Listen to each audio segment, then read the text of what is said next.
Bonjour à tous, alors dans ce tutoriel, je vous montrerai comment réaliser un graphique histogramme. Donc, tout d'abord, pour réaliser un graphique histogramme, il faut sélectionner les données. Ensuite, on va dans l'onglet Insertion pour sélectionner et cliquer sur la fonction graphique recommandé. Ensuite, on sélectionne tous les graphiques et on sélectionne l'option histogramme.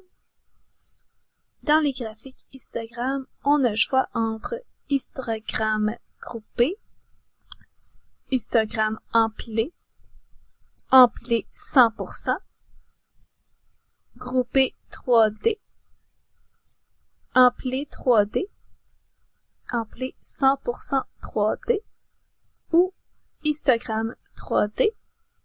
Donc ici, je souhaite avoir l'histogramme groupé. Donc on sélectionne histogramme groupé et je souhaiterais que mon graphique soit représenté donc selon les ventes et selon les vendeurs. Donc je sélectionnerai celui-ci et je cliquerai sur OK. Et notre graphique histogramme groupé apparaît. Donc, tout d'abord, pour modifier le graphique, on peut modifier le titre du graphique. Donc, pour ce faire, on sélectionne le titre du graphique et lorsque ceci est fait, on double-clique pour sélectionner le texte et on peut supprimer et modifier le texte. Donc ici, je nommerai mon graphique nombre de ventes par vendeur. Ensuite, on peut aussi, dans les éléments du graphique, donc le petit plus ici que l'on clique, on peut aussi ajouter les titres des axes secondaires en cochant la fonction titre des axes. Donc, on peut changer le titre de l'axe en double-cliquant et sélectionnant et modifiant le texte. Donc, ici, ce sera vendeur et l'axe Y, ce sera le nombre de ventes. Dans les éléments du graphique, on peut aussi cocher pour avoir les étiquettes de données. Et on peut aussi cocher ou décocher selon ce que l'on souhaite. La légende.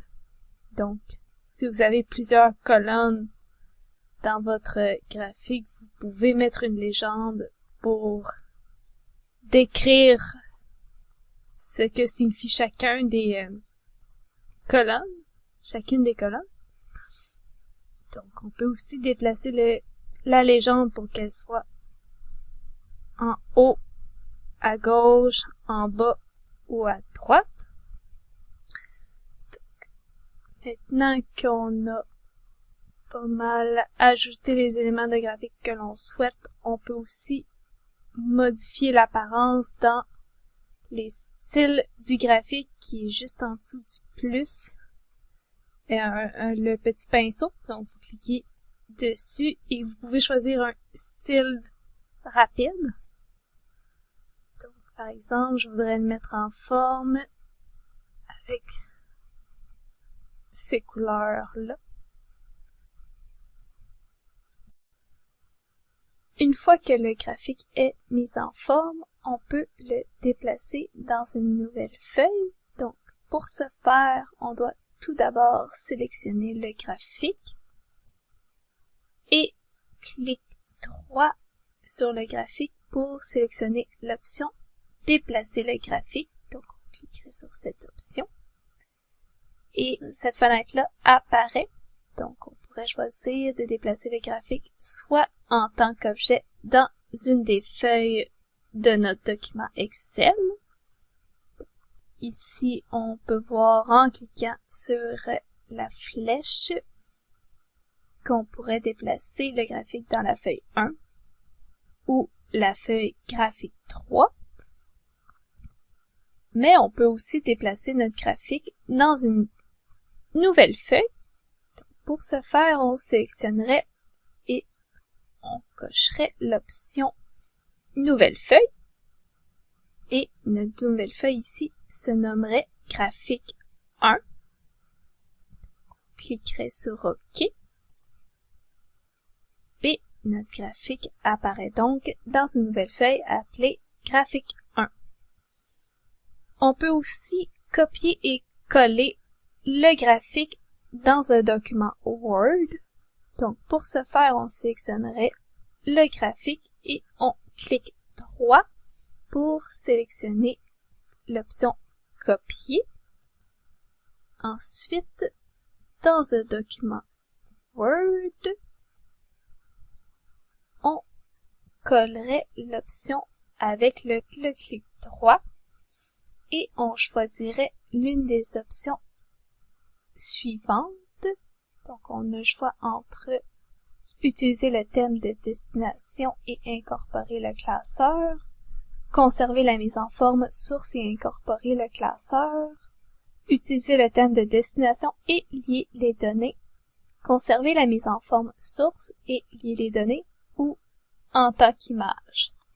Je déconseille de coller le graphique en tant qu'image puisque on ne pourra pas modifier le graphique si on veut apporter des modifications.